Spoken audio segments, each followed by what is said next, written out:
Ахмадын чөлөөт холбооны ахмадууд өөрсөддөө байгаа гардуурх материалаа ашиглаж олон зүйл хийжээ. 12 ширхэг даам шатар, 5 ширхэг массажны хэрэгсэл, 14 ширхэг хэвтрийн цоролтоос хамгаалсан зөөл өвч дэвсгэр, 97 ширхэг эсхий шааха, 8 ширхэг толгойн өвчин хөөрөлтөөс сэргийлсэн дэр, 3 хос яст мэлхий, 2 ширхэг алга мэлхий тоглоом, 10 ширхэг майны эрх, 128 ширхэг хувцас, 6 ширхэг хүнжил дэвсгэрийн даавуу бэлгэлэхээр бэлтгэжээ.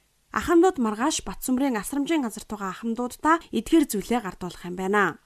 Энэ бол одоо ингээд хаягдл бөглөөгөөр массаж хийх юм. Массажны зүйл нь нурууны массаж, ингээд гар хөлийн массаж гэдэг юм. Манай эцэг орлоо гэж хамт хэлсэн. За энэ бол таавчгнууд байгаа дандаа эсхийгээр хийсэн. Тэгээд нөгөө хүүхдэд өмсгөлсөн хаягдл джинс тийм юмдаар хийсэн. 90 гаруй таавчг байгаа. За энэ хүнжил дэвсгэрийн даав ингээд манай ахмадууд өөрсдөөс идэвчилж байгаа юм. За энэ болохоор одоо нөгөө тэнд хэвтрийн хөгжүүлэх байдаг Батсүмбэр. Тэр хөгжүүлийг цооролтоос хамгаалсан юм шар будагаар хийсэн дэвсгэрүүд байгаа юм. Дандаа цооролтоос хамгаалсан шар будаатай дэвсгэрүүд. За эдгээр болохоор дэрнүүд байгаа. Энэ жишээлбэл нөгөө самрын хаягдлаар хийсэн дэрнүүд яг бол нөгөө толгой тарих өвдөхгүй, хөөрөхгүй гэдэг ингээд цайны эдийгээ ингээд дэрнүүд ойсон. Хүн хүнээ хайрлах тийм ээ. Тийм нинжин сэтгэлээр бид нар ялгаа байхгүй бүгд ахмадууд.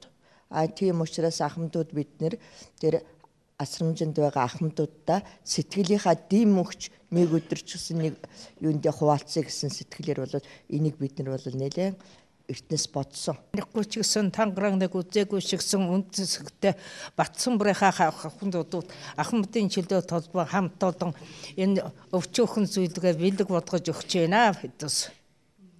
Энэ бүх юмд нь бид нар олсон бүгдээрээ хийсэлтэй.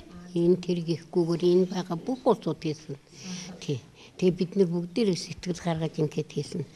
Тэгээд настай улсууд биднүүд өндөр настангийн үг алт гэж ингэж байдаг тий. Мөн ахмадуудаа зориулж урлагийн тоглолт үзүүлж эндээс хувийн эмнэлгийн эмчт нарыг авч очиж биеийг нь үзүүлэх юм байна. Эдгээр дэр шахаа хувцас гэх мэтэй зарим нь эсгэж, зарим нь ойж хатгаж, зарим нь ууталж савлжээ. Тэд залуучуудаа зориулан ахмад үеэ хайрлан хүндэтгэж тэдэнд чадах хэрээрээ тусалж байвал том буян болно шүү гэдгийг урайлан хэлж байлаа.